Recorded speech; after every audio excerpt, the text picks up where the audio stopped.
delivering real results for rural New Zealand. Question number 10, Gareth Hughes. Thank you, Mr. Speaker. My question is to the Prime Minister and asks, will he commit to holding a royal commission or a commission of inquiry into the government's response to the grounding of the Rena?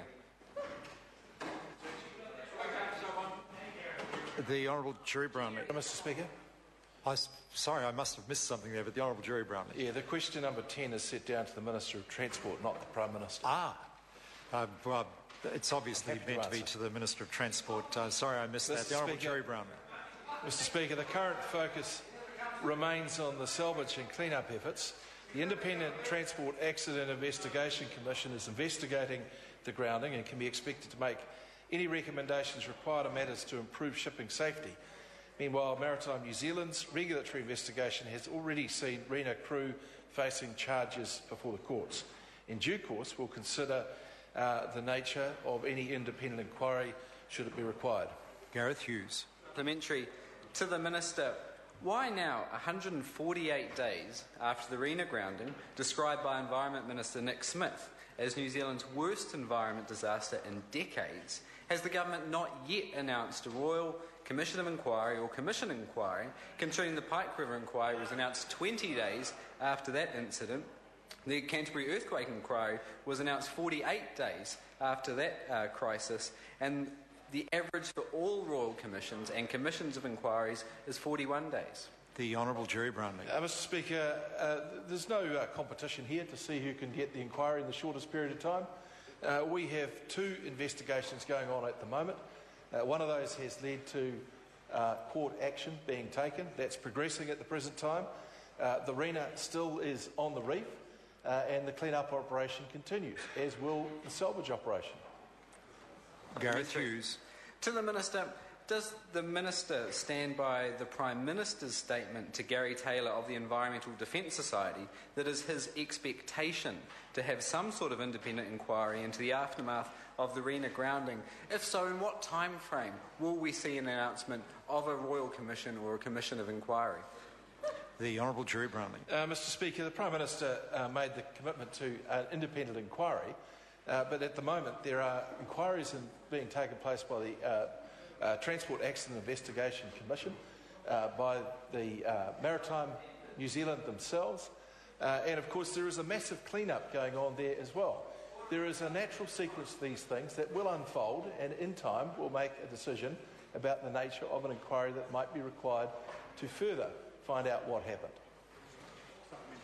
Grant Robertson.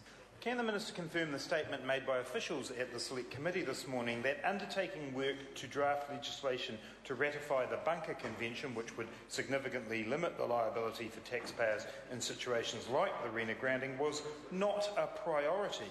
And if so, will he instruct his officials to make it a priority? The Honourable Jerry Brownlee. Mr. Speaker, I wasn't at the Select Committee this morning, so I'd be very unwise to agree with anything that was quoted by the member. The Grant Robertson. Does the Minister think it should be a priority for his officials to draft legislation to ensure that the Bunker Convention is ratified and implemented by New Zealand? The Honourable Jerry Brownlee. Mr. Speaker, I think that my officials should be engaged in, firstly, ensuring that we get a good outcome from discussions with the owners of the vessel about what they will contribute to the very significant costs that the New Zealand taxpayer has had to meet. And then, of course, Mr. Speaker, we'll be considering what the best position for New Zealand might be moving forward. It would have been quite helpful had the Minister made some reference to the substance of the question in relation to legislation in relation to the bunker. The point of order, the Honourable Jerry Brownlee. Mr. Speaker, I thought I was very clear. If you could understand the vagaries of the Right Honourable Winston Peters questions, you should have been able to pick up the beat. Order. Now, order. The member knows that that's no way to use a point of order. And because he did that, I invite Grant Robertson to repeat his question for all to hear it clearly. No, I've invited Grant Robertson to repeat his question. The Right Honourable Winston Peters. Mr. Speaker, that sort of insult really requires an apology, particularly from some illiterate woodwork teacher. Order. Order. Order. Now, the member just heard me Tell the Right Honourable Jerry Brownlee that his point of order was totally out of order. OK, I did it in reasonably good humour. The member knows that he cannot use points of order to abuse other members. He will now leave the House. I will not tolerate the point of order process being used to abuse other members. Grant Robertson, supplement point of order, the Honourable Jerry Brownlee. Mr Speaker, with respect, I was asked, did I consider it a priority for officials to advance the bunker provisions as the member was questioning on?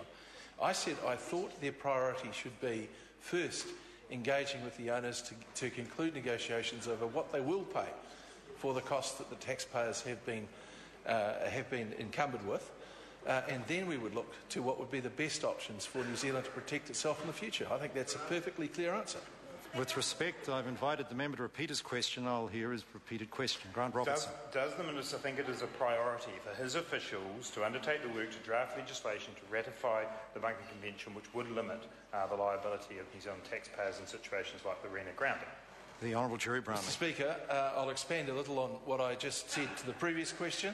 I think it should be a priority, and it is a priority for my officials to work to getting a good outcome from negotiations with the owners of the Rena, so that the expenses that the taxpayers have incurred to date are minimised. Going forward, I'd like to point out that any convention we might sign will have its own limitations. We don't know yet where we're going to end up out of this negotiation, therefore cannot know what would be a good level of limitation that might be put into legislation.